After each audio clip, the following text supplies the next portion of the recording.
You know who it is, the horror flick, Digger Ditch, Super 6, Big Mitch. And I'm kicking in doors with those three O's. And I'm bringing 28 one-on-ones because we Vegas sons. You are now in the Meadowlands. Yeah, the Meadows, man. And you already know what made me. Yeah, 530, baby. Bam! You already know, 22-inch chrome thing of things. Let them hang. Welcome to Vegas Chronicles with the host, Big Mitch from Super 6. And today, like every other day, you know what we do. We do what we do. All right? Shout out to Bobby Ye from Imperial, man. I love the interview, man. Hopefully we can get together and do more interviews, man. We had technical difficulties with his computer or whatever, and but we'll hopefully get a part two going. You know what I mean? And it was basically discussing the relationship between California and Las Vegas, and was there any type of animosity or beef? And I spoke real deeply on that, and I hope I gave a clear understanding of the relationship between Vegas and California. And today I like to speak a little bit more on that, man. Like I say, the video cut short. And to pick up where I left off, man, you know, uh, like I said, there's no beef really between California and Las Vegas. Las Vegas and Cali is Cali. There's been sporadic incidents where we were at each other's throat, but that's just typical. But as a whole, there's no real hatred or animosity amongst Las Vegas and California. And if somebody say it is, they lying. People have their personal opinions and their personal feelings on things, and that's just how life is. But as a whole, overall, there's no animosity like that. And even in a institution, systems, man, it be incidents where there's conflict, but not to the point to where people can't coexist with each other. So you're gonna always have California guys own Nevada yards and coexisting with Vegas dudes, man. So there's no real animosity, and they've been at each other's throat, but they've also been back to back, in some of the worst riots in institutions. So with that being said, there's no animosity. But what I would like to expound on is certain situations involving Las Vegas and California. I can expound a little bit more on that. Case in point, Vegas Chronicles. I want to tell y'all a story about an individual that was from California. And matter of fact, I did a video and I was talking about how a Vegas blood tried to set up a California blood and ended up getting got himself. Well, the California blood that he tried to set up is the guy I'm talking about in this story. His name is Richie Rich. He come from Skyline, Peru. All right, and they call him Double R. Dude with a real. He got a lot of, like, he had a car accident. He had a lot of injuries in his face. His face is real scarred up, real bad. Gold tooth in the front of his mouth. He was a real cool dude. You know what I mean? But he had a Cali swag. He walked extra with the limp on it. You know what I mean? And he was just real Cali with it. You know what I mean? And at first I met him on Indian Springs Yard. And he used to hang around this dude named Bolo. Bolo wore a coat year round. He wore a state jacket even in the summer. And we out there in the desert. This dude got on a state jacket on the way, pal. He never took it off. And I knew why, because I seen him. I caught him with it off, with him off one day, and this dude's chest was so big, man. Bolo chest. This dude had hood. I mean, this dude had nest. You know what I mean?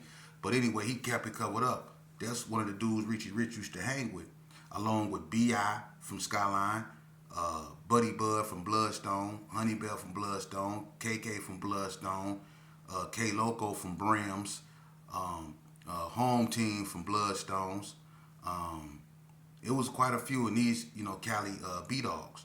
It was a few more. Bam from Bloodstones, it was a few more, but Butter from Skyline. But anyway, he ended up getting shipped to Gene, Nevada, Richie Rich, right? And he ended up on the same yard with the 6-0 that I was talking about in the video, that the Vegas blood, when they got to rob him. They ended up on the yard together, the 6-0 and Richie Rich, right? So they talked, they was cool, and stuff like that. But I ended up coming to the yard, right? Now, at this time, it was a lot of friction between me and the North. I was in that life. I was really anti-North at the time, and we were tripping. And people that was in them wars, they remember that. You know, it was really on with me in the North.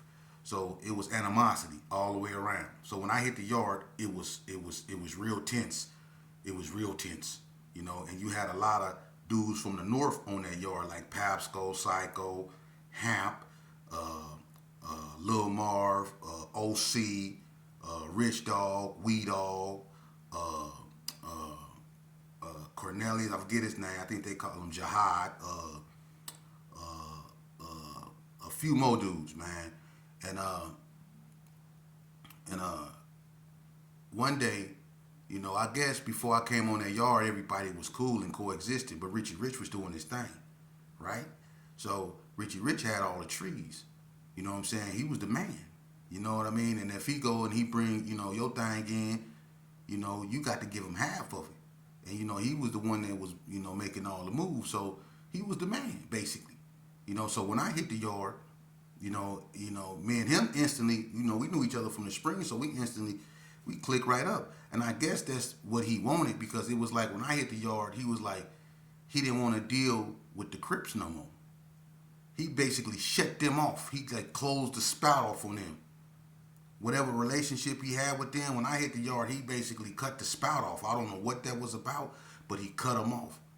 You know what I mean? He stopped messing with them. He stopped doing things with them. You know what I mean? So he was basically having it, and the Bloods was basically having it. So I used to be on the yard with him, YT from San Bernardino, the Heights, Big Dave from Campanella Paru, Wavy from 5'9 Bishop, Ike P from Playboys, Lil Syke from the Garrison. It was Nigel. I think he was an East Coast Blood, and a few more. We was, you know, our own little crew. You know what I mean? And one day we was in unit 4, right?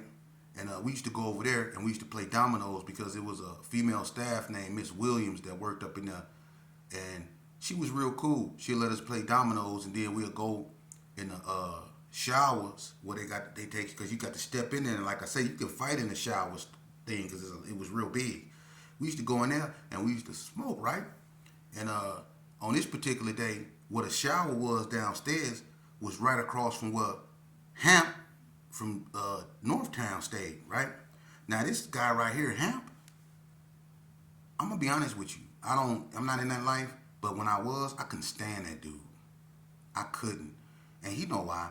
It ain't got nothing to do with no gangster stuff or nothing. He just all the way around foul. For real. Shout out to Big Steve. You know what I'm saying? He foul. But anyway, he stayed across from the shower, right?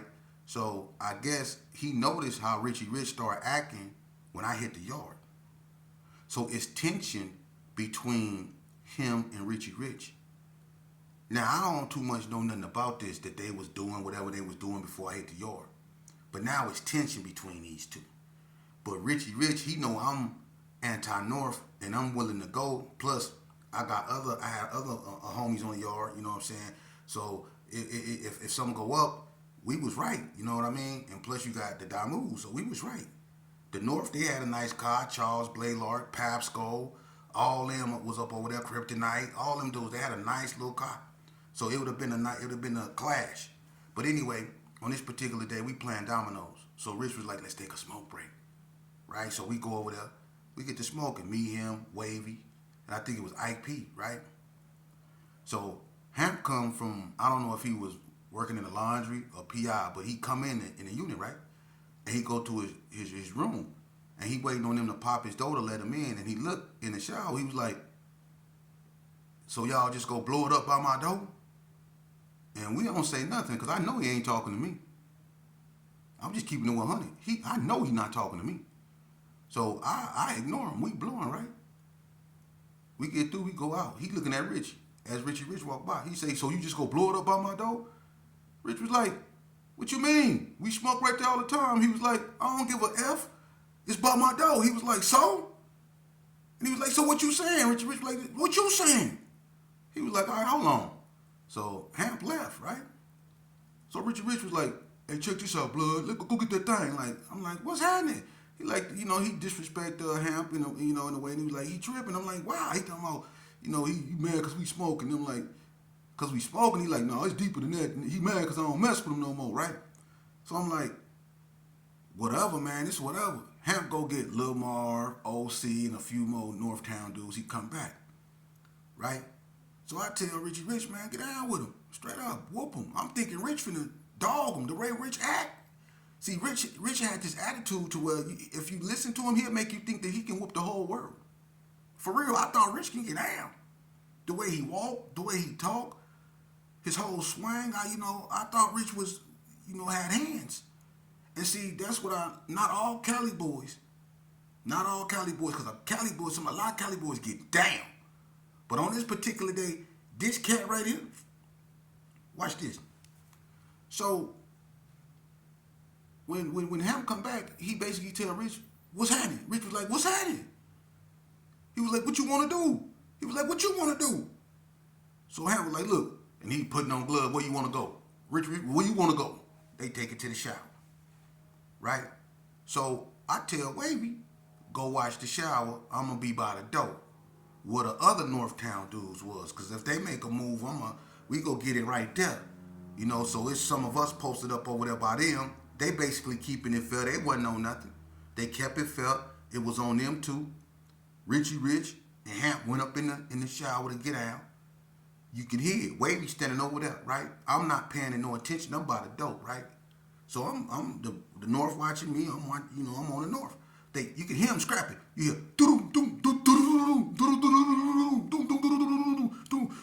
then it just stopped. Right? So I'm like, yeah, Rich can knocked him out. I hope he in there jumping on his, I'm in there thinking in my head, I'm hoping he's just dry. I hope he's just in there dogging him, because I don't like this cat right here. I don't like him, right? So Wavy come out the door, right? But Wavy got his chin, and you can tell it's like something ain't right. Because I'm like, what's happening, Rich, all right? He won't say nothing but the way he looking. I'm like, why you won't look at me? What's wrong? And then Hamp come out, and he rubbing his knuckles. You know what I mean? He rubbing his knuckles like that was light work. Like he just, I'm like, what Richie Rich at? It's still quiet. There's no movement in the shower. I'm like, what Richie Rich at? Man, Wavy went back up in there. Richie Rich was in there knocked out.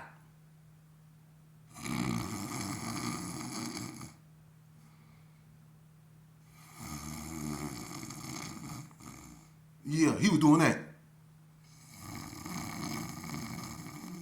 He was asleep. And then when Wavy woke him up, he jumped up, sprouted up. And was just standing there rocking back and forth. I'm like,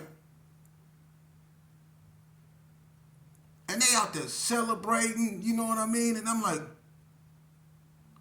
man, listen, he lumped him up, man.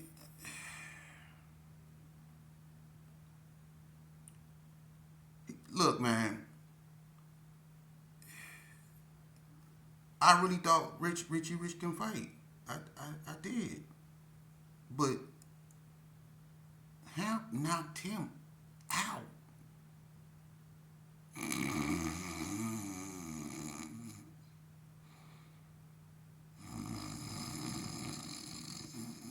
He was in that sleep.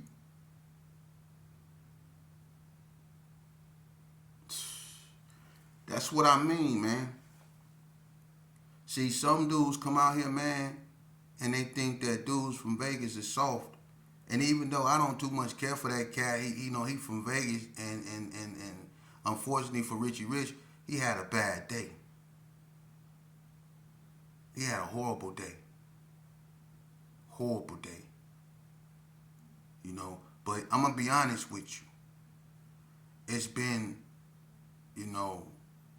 some Cali dudes that done knocked out Vegas dudes. for real. That the knocked out Vegas dude. So it go both ways, you know. And I'm gonna just keep it real with you. It go both ways, you know what I'm saying? So there's no such thing as no big I's and little U's, man. You know what I mean? Over here in Nevada, Nevada stand on Nevada business. You know, over there in Cali, I'm pretty sure Cali stand on Cali business. But like I said in the last video, it's all stupid. It never got us nowhere. It never got us nowhere.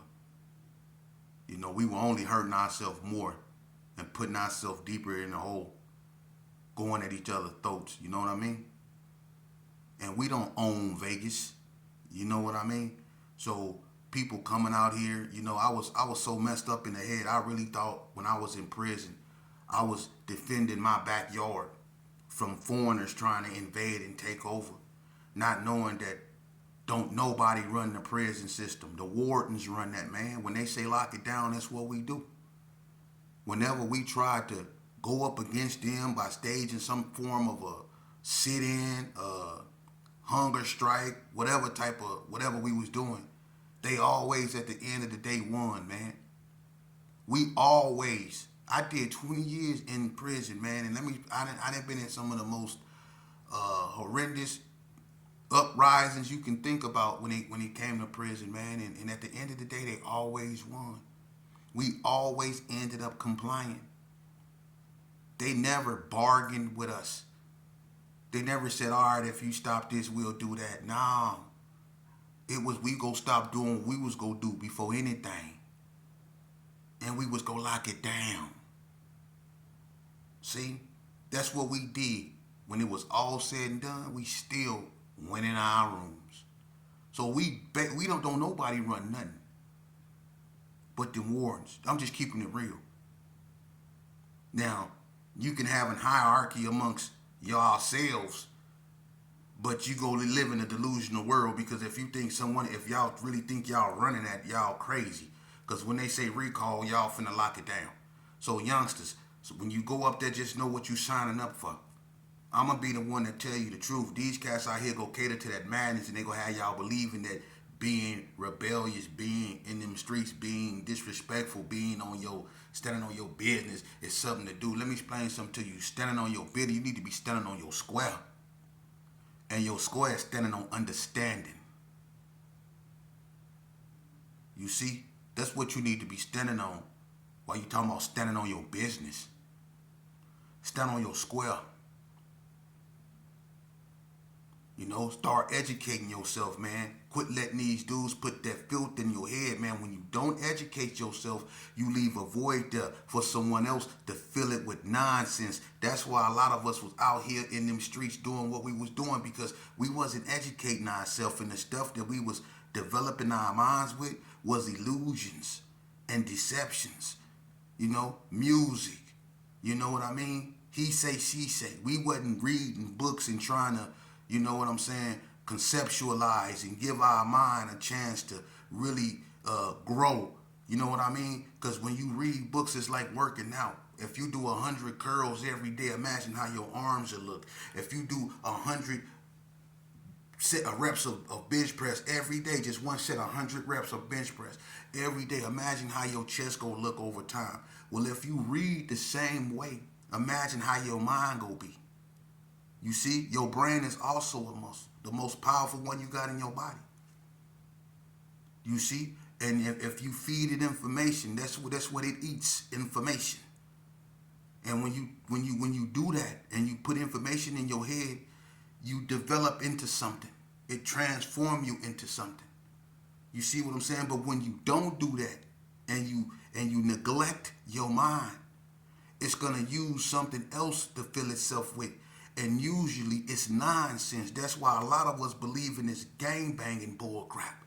And a lot of us think it's cool because we shun education.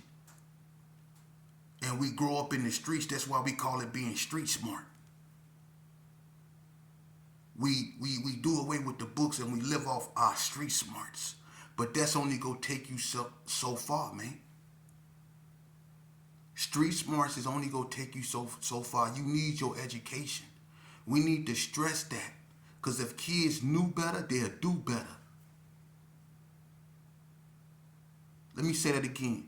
If kids knew better, they'll do better. We need to start enforcing that. Going to school is cool. We need to start reinstilling that and not going in school to be on your cell phone or go to school to disrespect your teacher or go to school to fight. No, you go to school to sit your behind down and actually try to solve a problem. Actually read a paragraph, write a paragraph, understand a paragraph. I mean, really write. To heck with these computers. See, they put these computers in your face and they take the fundamentals of learning away from you. Because everything that you need to know, all you got to do is go to Google and Google will tell you everything you need to know. You don't have to research it yourself no more. If they took your phone away from you, how many phone numbers do you remember? Anybody out there, if they took your phone away from you, how many phone numbers would you remember? You see? Back in the days before y'all had cell phones, you can remember all kind of, you remember your mom's phone number, your grandma's phone number, all your friends' phone number, your uncle's phone number. You knew everybody's phone number in your head. But how many phone numbers you know right now in your head other than 911? Mm-hmm. Yeah, I know. See? When we know better, we do better. You see? So we have to start instilling that, man. Or we go wind up in the streets and in the institutions if we lucky. Talking about we running something. Talking about this Vegas with me.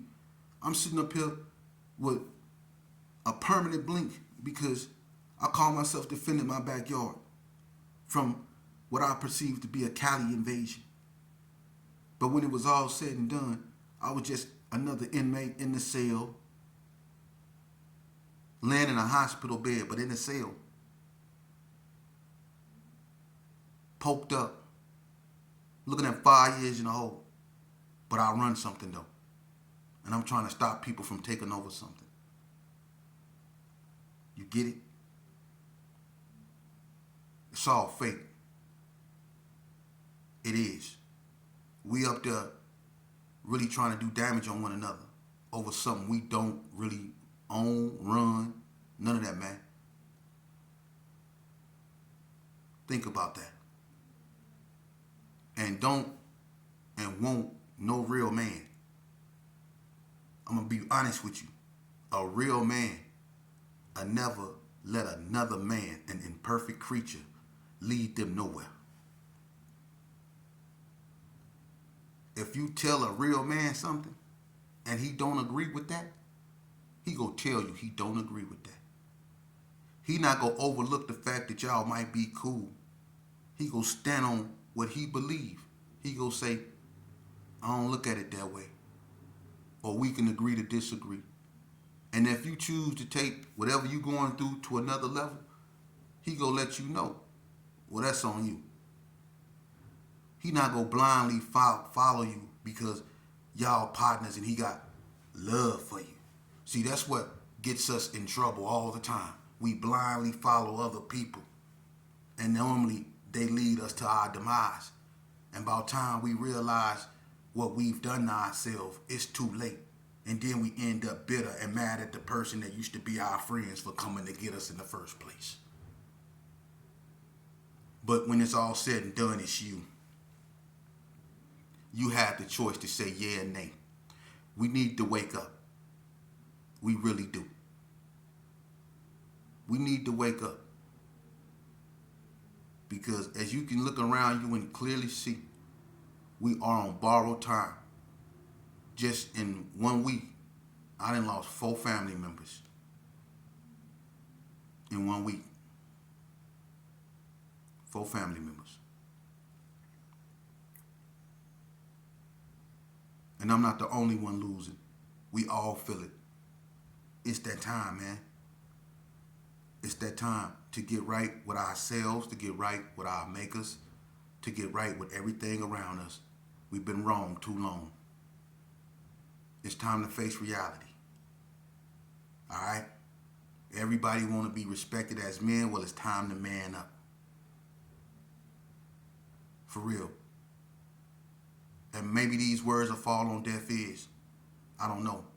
But I know God always put it on my heart to come do a video and give you the real. You know? I don't come over here and seek fame or none of that, man. Y'all can keep the fame and all that. I'm receptive to the cries of the mothers. I've been there. I've looked my victim mothers in the face, and I looked my own mother in the face, and I seen the same look, the one of hurt, the one of loss. So until you've been in that position, until you felt what I felt, endured what I endured, you can criticize me for doing what I'm doing all you want. But until you laced up my chucks, brother, you just somebody on the sideline. What I'm doing, I know it's the right thing. I can feel it in my soul. It's right. I can feel it in my soul. And one of these youngsters, all it takes is one. I know that one youngster listening. And I know he hear me. And I know he's struggling with the lures of the street, because I know how powerful it is. Deep down inside, we all want something better for ourselves. We really don't want to be doing what we're doing. We want something better for ourselves. We do. And a lot of us just, I want you youngsters to know that it's okay if you go to school and you do it the right way. Stay the course. Stay away from gangs. Stay away from that madness. Honor your mother. If you have a father, honor your father. Honor your parents. Honor the elderly. Be a helper, not a hinderer. If you stick your hand out, it should be to help someone up.